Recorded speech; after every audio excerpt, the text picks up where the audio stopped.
I'm a rapper, I'm not a poet. Poet, I'm not a rapper. Guess it's opposite there, cause you niggas just got it backwards. Got me sick to my stomach. Go up on my lantern. New trio is Frio, the most terrible tandem. Deliver shock value, but no, not Timberlanding. Critical observation alerting you ambulances. Clap on and clap off. Rap on and rap off. Hard times for hard rhymes, that concrete, that asphalt. If I did look twice, I guess that's Sir Asphalt. May I assist you and score, get my pass out. Matter of fact, it's what you need. Need some rest, you just fatigue. See, technically I'm foul, and Mrs. Wallace, I'm Rashid. Know this beat is a banger, have no reason for anger. If I'm slightly deterred, you know I'm giving the finger. Call my savage like Corey, but not in need of Topanga. Right like 90 degrees, you in the need of an angle.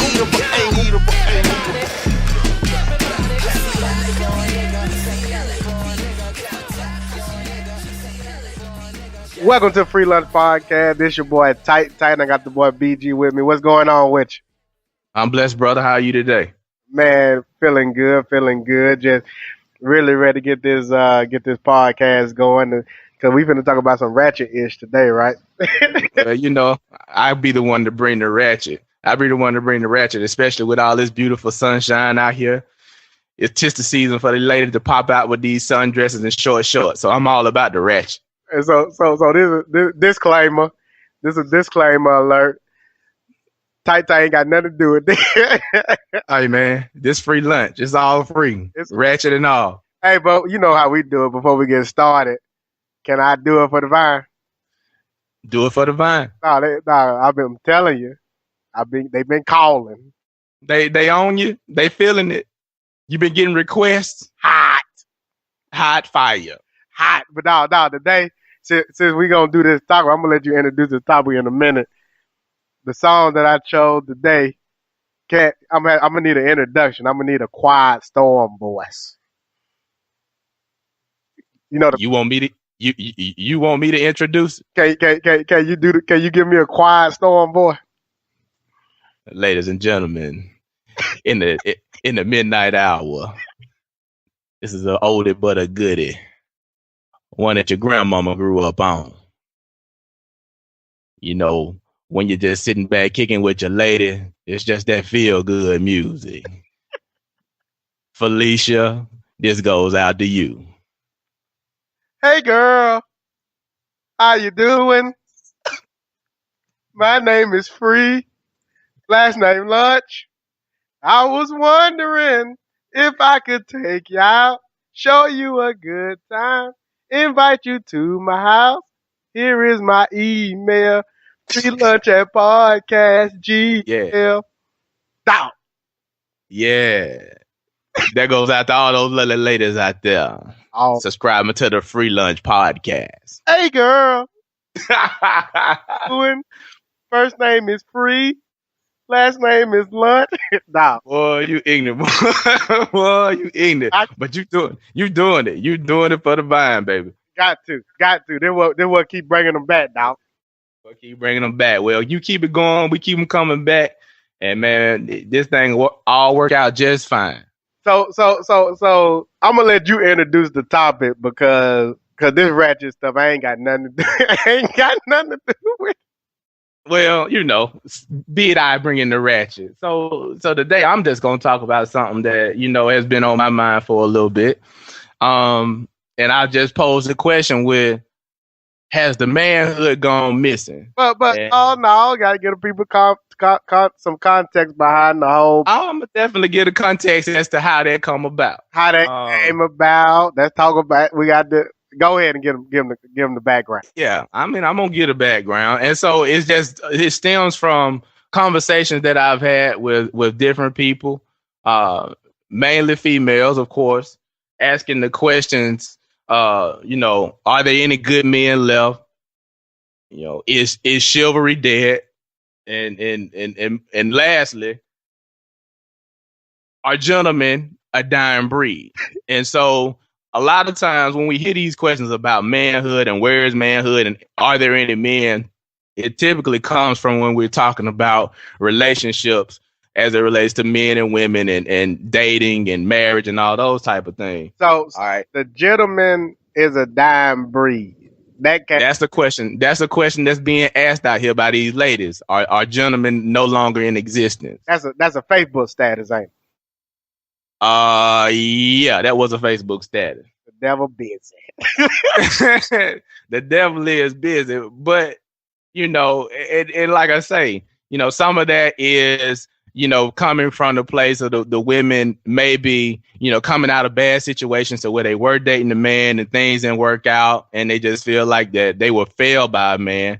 And then some of these statements are born from just, the feminine dream of being in a situation with a good dude. So right. Before we even but before we even deep dive, I mean, I'm gonna give it its due justice. This is a conversation for the people, and if this what the people want to hear, then guess what? Free lunch, we gonna talk about it. And we are all about diversity, even if it takes us into the realm of ratchet. Ratchet. And I want to break down why I call this ratchet in a minute.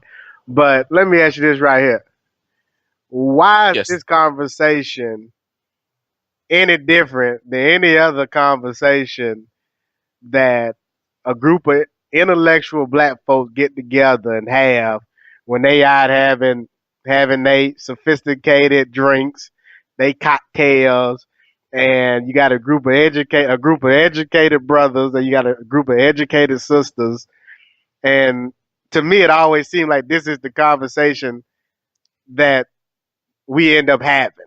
So what is going to make today's conversation any different than the conversation that will be had on any given Sunday at Sunday brunch? Well, of course, the one thing that's going to make it different is it coming from the free lunch. So, we always are, looking at the problem and working on workable action plans for all parties involved. And the second thing is that, and most times when you find yourself in debate about situations like these, especially when it's men versus women, Mars versus Venus, there's always the drive for one side to be right and the other side to be wrong. So what's going to make this one different is we're going to bring a little realism to the party and really try to, dissect some of the things that are going missing as it relates to men. And then we're coming from a man's perspective. And I think what will be on highlight in this discussion is that, neither you and I profess to be perfect men. I think what goes wrong in those conversations that you talk about that happen in most debates is one side will take an angle of we are the supreme right side and your side is wrong. But in this discussion, we're going to show the faults on our side, and how it all plays into this question that's being asked and what we can do to maybe get things rolling in a better direction and bring the manhood back. So one caveat. Yes. This is going to be, is this going to be a lopsided conversation? Because this will not be a lopsided conversation. So it's going to be it's going to be some truth. It's going to be some relevance and some realism in this conversation. Yes, it is. That's how we bring it, man. It's the only way we know how to do it. Yeah, I agree. It's authenticity. It's by living your truth. But I do want to make this proposal. Yes. That we revisit this conversation. And when we revisit this conversation, we have one or two female voices participating in the conversation so that they can provide their rebuttal or their response to the conversation we're going to have today. And I think that'll be a perfect part 2 to this segment. That'll be excellent. Okay. That'll be excellent. Okay. That's all I wanted to ask. So with that being said, the disclaimer being made. Here we go. And this would be a good one. We should get a lot of feedback like this. This may be one of those conversations that draws that line. And we have people that disagree. And we accept that part as well as the agreement because it all makes for healthy conversation. So we're going to dive on into this thing. Well, the first thing I'm going to tell you what's going to happen is people don't listen because if you listen to the dialogue and the conversation before forming a rebuttal, then maybe some clarity or your questions or your thoughts may be addressed during the actual podcast. Because a lot Mhm. of times when you have that, like you were saying earlier at Sunday brunch, when they having this same conversation that I think we about to have, which is why I originally didn't want to have this conversation, but I actually think it's a conversation we need to have. I think that most people tend to form an opinion or form a rebuttal versus actually hearing what the speaker is actually having to say. So I think this is a good opportunity for folks to actually just listen, and then once the podcast actually ends, then maybe think about the thoughts or the ideas we put out in the universe, and then kind of respond to those. What you think? I agree with that. I agree with that. So in getting into the question of where has the manhood gone, or has the manhood gone missing? To the free lunch cast, manhood is of ultimate importance to us because of the influences that we've had on our life, the affiliation that we have, where manhood is a principle of living. So when you hear these conversations, and I strive every day to be the best that I can be, not perfect, but be the best that I can be.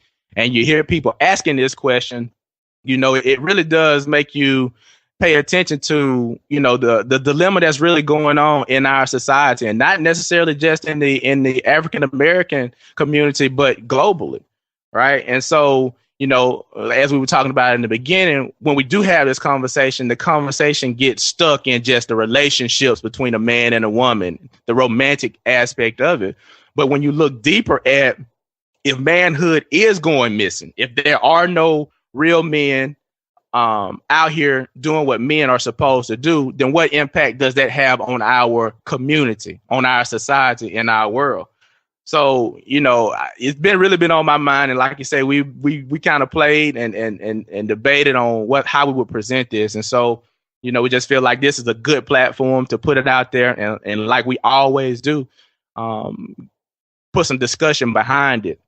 So, the question is, why is it that people feel like there are no men out there, right? Well, what's And what? Let me ask you this right here before you even put that question out there.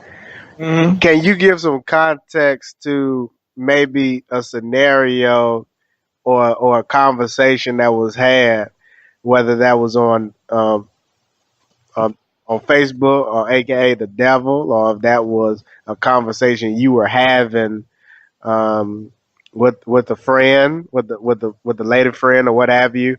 What was the dialogue, or what was that question or that thought that kind of sparked the deep dive into that conversation?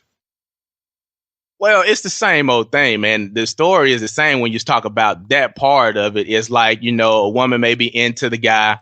They go out on a few dates, and the guy's not doing those simple things that's expected of men to do, the chivalrous things, the opening the door and paying the bill and all those type of things, which, that kind of depends on the person, but historically that's an expectation. But more than that, though, what I'm hearing is more of a communication breakdown, to where women have an emotional need. They a lot of times want to have somebody that they know that they can confide in, and someone that's going to support them and lift them up.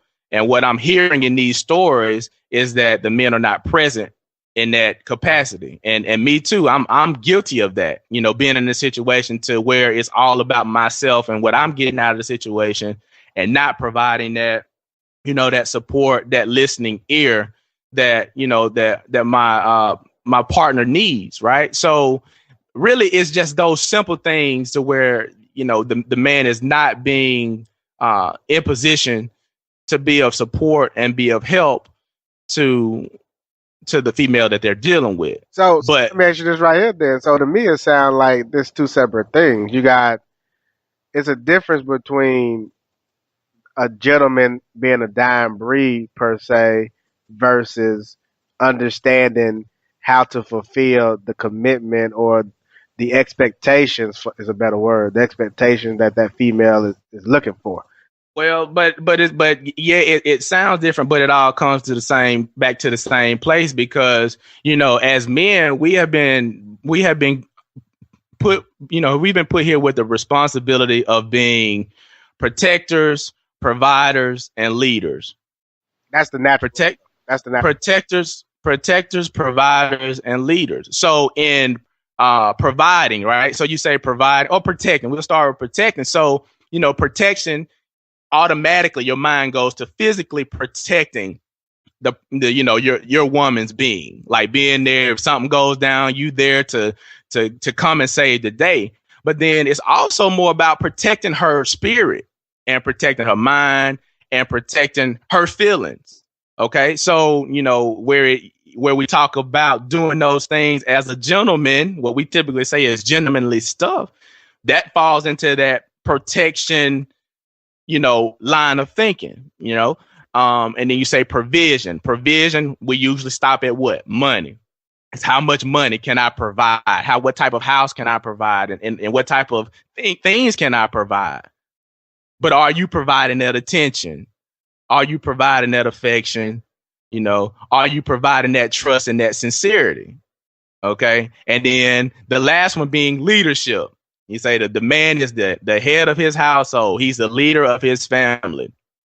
But that doesn't necessarily mean that he's dominating, that situation. He's not, the superior being and she's a subordinate and she's supposed to do everything that he says do. So it's more of us being, working as a team. And even sometimes the best leaders are even better followers.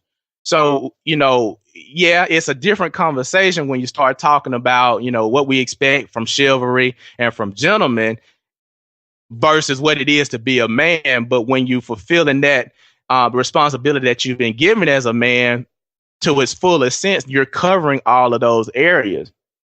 So the question is are we bringing those things to the table? Are we, and then outside of the romantic relationships, are we bringing those things to the table to our kids or to kids that may not be our blood, but kids that are in our communities that we could serve as mentors to? Are we protecting them? Are we providing for them? Are we being leaders to them? And then, of course, the other area will be in the workplace, calls for the same type of things. So you see that if there is a deficiency of us putting that effort into our day-to-day lives, you see the areas that suffer. So let me ask you a question. Okay. Is before we get into the overall do you believe that the gentleman is a dying breed? Yeah. I won't say a dying breed because I know great men. I mean, men that are older than me, men that are my age are still alive, well, and thriving and pushing this same message and talking about this in the same light that we're talking about. So I don't think it's necessarily a dying breed, but I feel like, that there are more of those, there are more men that are not necessarily stepping up to the plate like they should be. And it might just be something like these conversations or a certain move in the train of thinking to bring that back around. So I wouldn't necessarily say that it's dying breed because there are real men being built every day. We just need to increase the numbers. How you feel about it? That's a good question. I was actually just sitting here pondering that thought. I mean, I can really only speak on my world, right? So Right. my world and the group of people that I hang around tend to live by the same regimen and the same principles that I live by. So to say that the gentleman is dying breed, I would tend to disagree based on my reality and my perception. But not even to throw a monkey wrench into this, and this is maybe a part two question, But I've gone back and forth on whether or not I should sympathize with, um, if I should sympathize with African American women. Sometimes I say yes, sometimes I say no, because I feel like if the answer to that question is yes, from a female perspective, that the gentleman is a dying breed, then I feel like you have the power in a lot of ways to raise the standard. I feel like, um, if you accept certain things, then a person is only going to take it as far as they can take it, as far as you allow them. So ultimately, the question to me would be for the individual that's saying, yes, this is a dying breed. Why are you accepting a man to not be a gentleman to you? You see what I'm saying?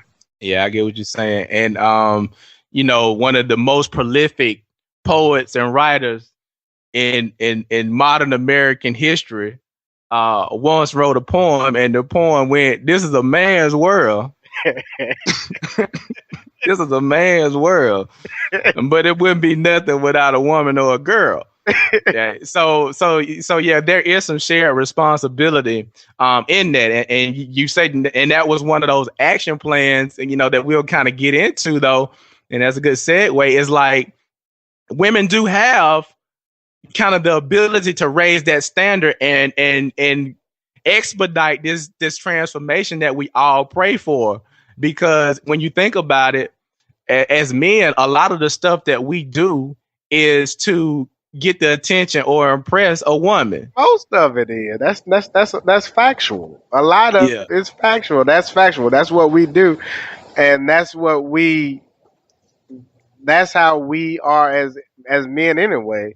And I'm only gonna go and do what that individual do. So if and this is why I debate and I saddle the fence on whether or not I should sympathize with the woman, because when in regards to in regards to their relationships, right? Is because really the issue shouldn't be the gentleman of dying breed. The issue that you should have is with the woman that has lowered her standards to allow the man to become what you've labeled as a dying breed. You see what I'm saying? Like ultimately, that to me, the that's who you should be trying to educate. Because if you get a group of women together and they go educate a bunch of sisters about your value and your worth, and not allowing the man to take you to this to degrade you or whatever it is, or not to live up to a certain standard, then to me then that would force men to react and respond. You see what I'm saying? Yeah. But what I will say in terms of, in your debate to sympathize or not, like there is grounds to sympathize with those women because of the situation that we and men have put them in. Because when you look at the nature of a woman, she is kind of wired to adapt to what we're doing. That is why the creation is like kind of we're the spiritual leaders and all that type of thing, because the woman was kind of designed to adapt and support us in what we're doing. And so if we fall off the map, then they kind of got to adapt what they're doing to link up with a guy. And then the other argument that'll come out is like, well, in the, per capita in a certain area, it's so many more women than men. And so your picks of a man are slim. And so you get forced, so to say, into a situation where I just got to take this dude. He ain't really what I want, but he better than the rest of the, people in this pool. So I'm gonna link up with him. The natural law and go with him. The natural law may be for one man to have multiple women. I'm just kidding. But how we know that ain't the natural law? You say that, and then that is another thing that comes out when we have this conversation. Especially when you start talking about infidelity and cheating. It's like man was designed, to sow his royal oats, coming to America reference. Hey, what was it? Who was it? Was it Saul? Solomon? I was reading. He had him a concubine. A concubine. Yeah. Go ahead, dog. I don't. He did. You good. You good. I mean, but that is really that when you had that conversation, that's what comes up. And, and so yeah, I mean, naturally in nature, that's the way that it is. But we're kind of different species, and I think that our focus should kind of be should it be narrowed and just looking at how we can make our immediate situation better. But let's take a step back because really Okay. the reason and like I said, I originally thought this was gonna be a ratchet conversation, and I keep using that word, and I'm pretty sure and the reason I call it that is because I just say this is the same conversation that's had. I don't had this conversation for 10 years now, Yeah. and it never changes. But the reason why I really wanted to have this conversation was simply because I wanted to introduce a new thought that really came to mind that I think would be relevant. Because let's make the premise and say that the gentleman is a dying breed. Let's agree with the person that's told you that, or whoever quoted that state. Let's say that the gentleman is a dying breed. What I wanted to introduce and get your thoughts on was what's this whole idea of first generation. So what I mean by that is in a lot of instances, especially in the urban community and poor communities, the gentleman or the man per se may be first generation or second generation of actually being in a household that had a two parent household, or being able to witness firsthand a relationship. You see what I'm saying? So if I'm a first generation, I mean, and we can use it. A lot of people, when you think of first generation, you think of college, right? So your mother or your dad may have been the first generation to go to college, or you may be that individual that's the first. That would in that first example, you would have been second generation to go to college if you decided to go to college and your parents went. So let's say you are first, or the other one may be you may be the first generation to go to college or what have you. So let's use that example and say, what if you are first generation or second? Let's say first generation where you don't have an example of how relationships should go. So how can that gentleman, how can that young man know how to treat a young woman? Because if you really look at the statistics and you really just look at the overall population and relationships, etc., most young men in our community is either first or second generation. You see what I'm saying? So it's almost like the stronger your bloodline is, if we was to use dogs or horses, you go get that thoroughbred horse, California Chrome, who has a very thick bloodline. I don't even think that's a good example, but you know what I'm getting at. I get you. Go ahead. The gist of it is, if I have a very thick bloodline of generations, and I see generation after generation growing up in a two parent household, blah blah blah, then it's gonna be in my bloodline, and I'm gonna know how to respond, and I'm gonna know how to because you actually made some good points earlier when you was talking about women having certain emotions that we need to tend to. Well, hell, if you first generation, second generation, how do you know? And then what if you are second generation, but your dad was a first generation? You see what I'm saying? And so, how do you know how to treat a woman if you don't have that example?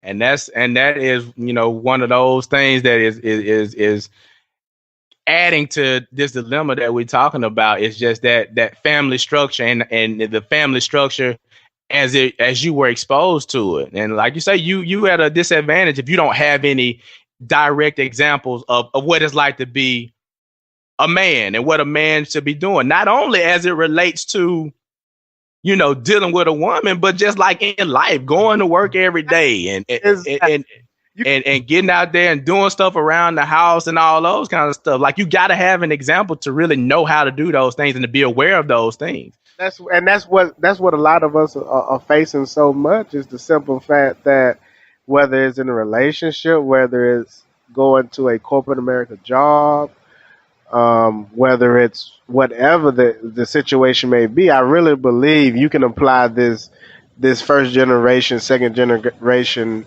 theory to any situation almost, because if you don't have that example to know how to respond, then how are you gonna know? And to go further, it's like when you look at the situations, like with my, I coach a little league football team of 8 to 10-year-olds. You got 20 kids out there playing football, and about 80% of them are being encouraged and being supported by their mother.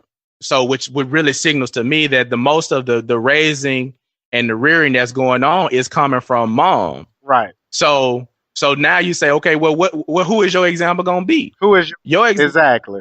Your example is your mother, and I give it up to single mothers that are, they're doing their best to raise boys into men. There are women that are doing it. There are a lot of success stories, but at the same time, it's like a woman is only so equipped in terms of teaching a boy to be a man.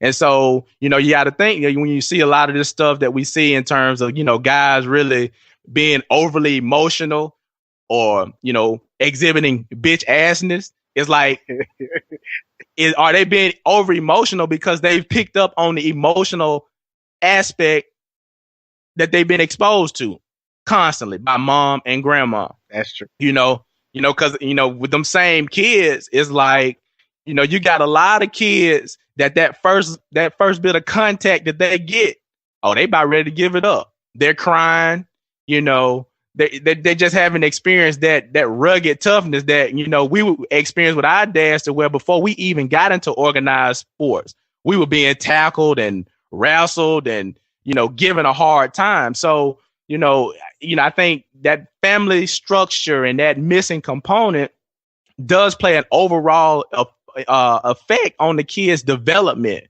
period. And it emphasizes that importance of having that male role model, that male figure in your face consistently, and knowing it's going to be there. But what do you tell? So, let's get back to the question though, as far as if I'm a first or second generation young man, never seen say my parents didn't, so I'm the first generation, I want to have a family, whatever. What do you tell these women as far as how to deal with that kind of scenario? You see what I'm saying? So if you second generation and you had your family to go through, because if you really look, even today, you see a lot of family that are selling for divorce. So I might have been raised in a household that started off with mother and father living together, but then they may end in a divorce. So then look at what that may play in the whole situation. So how should a woman, or what expectations should a woman have if she was to deal with a guy that just don't know? He knows that he's not, he may know that he don't have the, he may just not know how to respond to that woman. You see what I'm saying? Like, what if he trying? The women may say this gentleman are a dying breed, but what if he actually trying to his fullest ability to be a gentleman? Yeah, and he just the woman. I think the woman definitely has to have a standard, a realistic standard, and a realistic expectation for what it is that they want from the person that the mate that they're calling in to compliment them, because ultimately that's what you're looking for, someone to compliment you. And so you have to have an idea of what you want, what you will settle for, what you won't settle for, what are your deal breakers, and all of those things. And then if you do run across somebody that is, that is trying to understand and they're working on themselves, you've got to acknowledge that and appreciate that and be patient with that.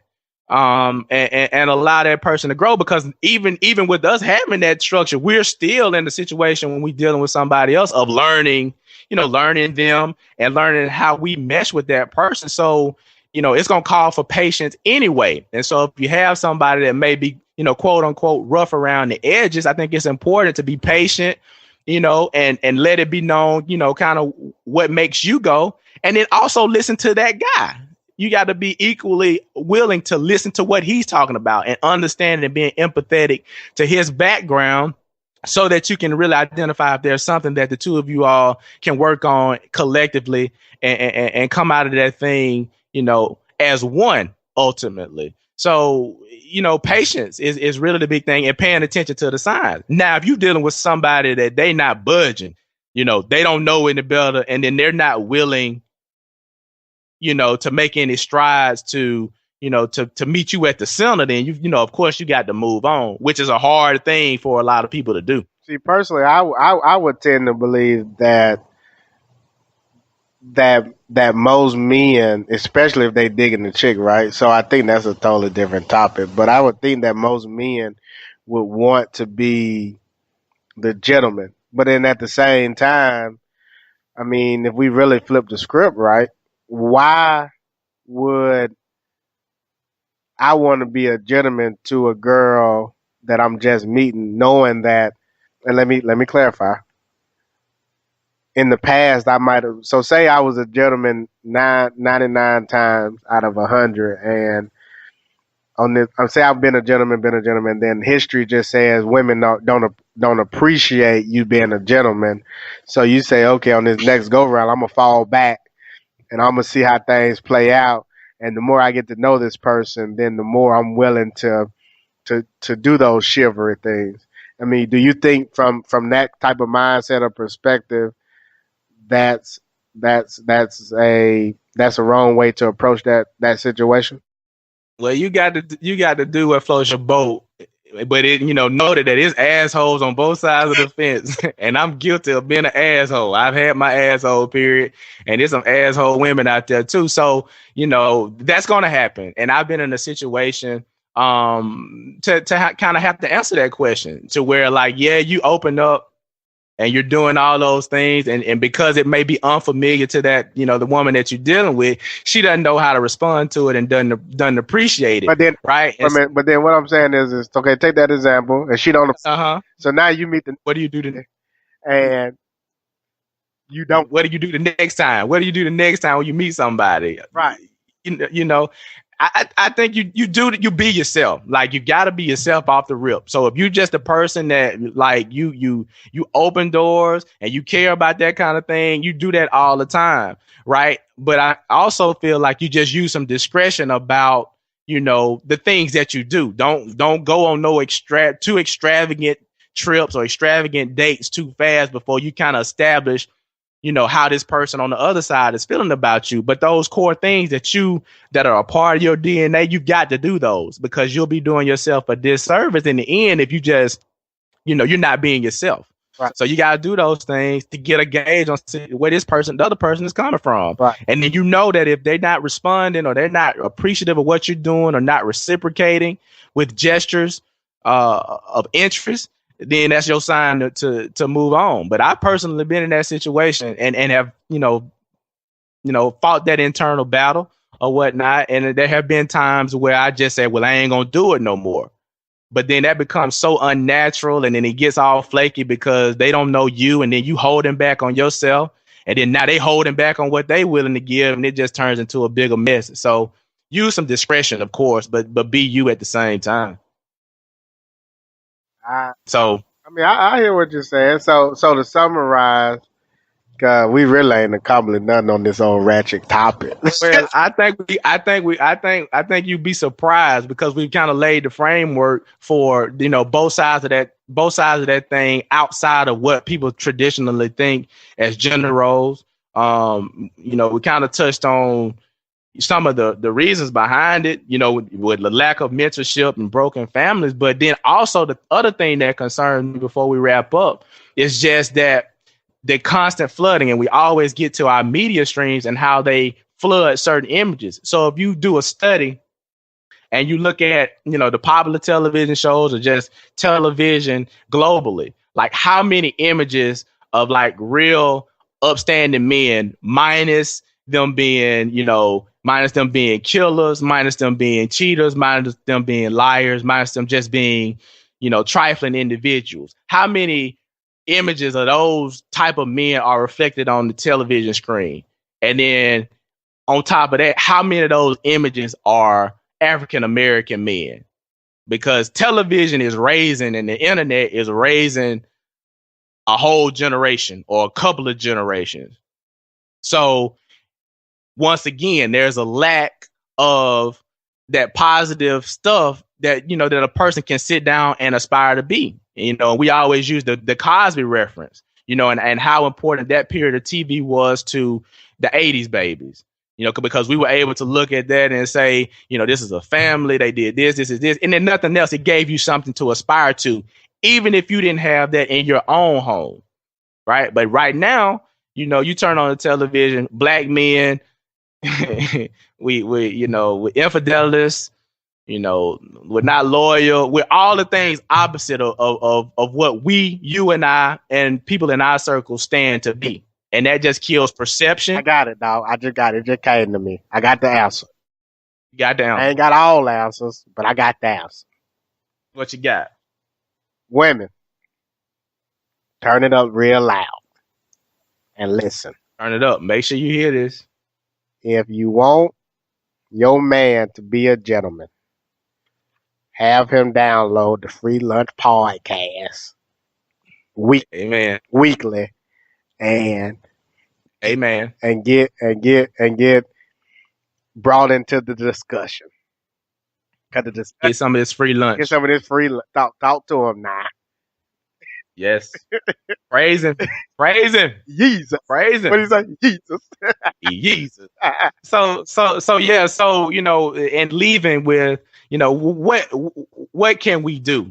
You know, how can we approach this thing? How can we approach tomorrow differently? So for you and I, you know, people that, you know, have had an opportunity to be close to male mentorship, you know, we have our brotherhood that speaks loudly for who we are and what we stand for. It's in our DNA. I think it's our responsibility to be mentors and be light for, you know, those young kids that may be seeking that, because kids are looking for an example and somebody they can follow. So get involved in the community, you know, recreational sports, church groups, civic groups, all those things to make your, you know, to make your light shine brighter and to be an example for those kids that are coming up. And then also the people beside you, your peers.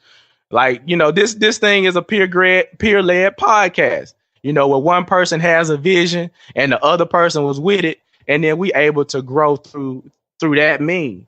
Families, if you are a father, be a father.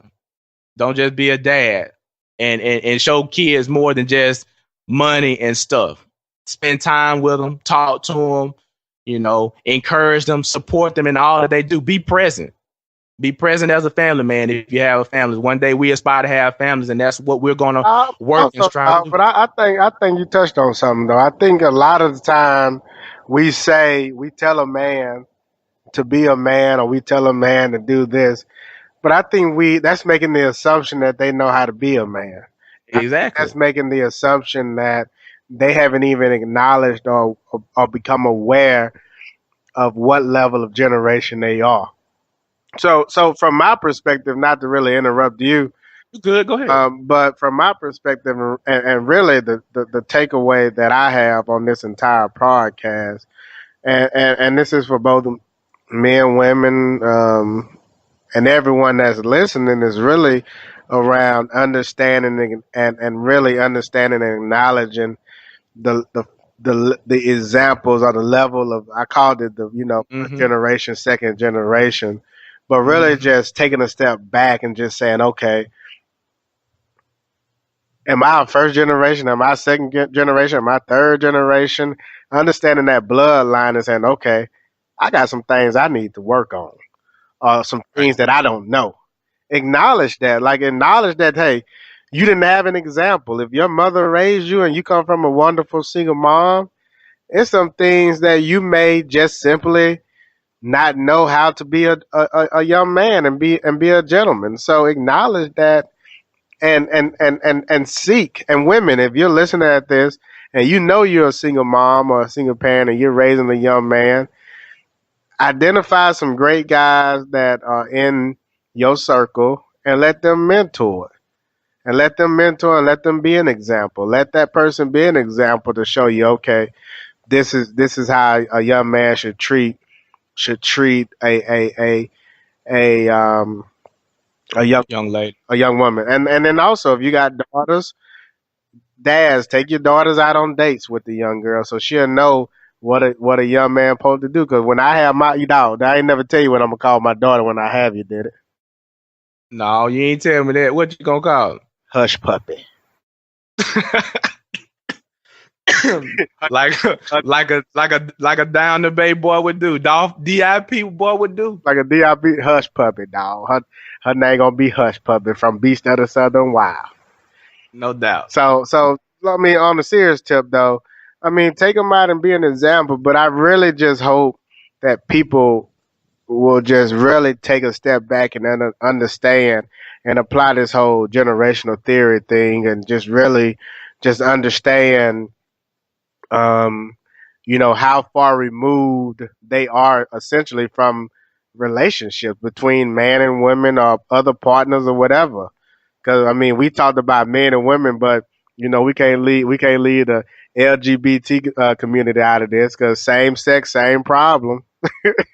So y'all have the same thing. So just understand that you may not know how far removed you are, and just acknowledge that and just say, okay, I got some things I didn't see, I got some things I didn't learn, and I need to do better. Because if you knew better, you do better.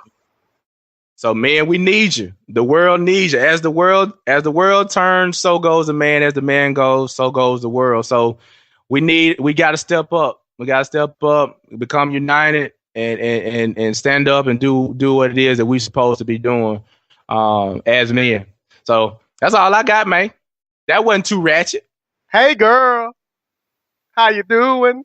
Now that's ratchet. My name is Free. Last name Lunch. I was wondering if I could take you out, show you a good time, invite you to my house. Here is my email, freelunchpodcast@gmail. No, did I give it to him? You give it to him. Make sure they got the contact info. I just gave it to him, dog. You ain't hear? Repeat it. Here is my email, freelunchpodcast@gmail.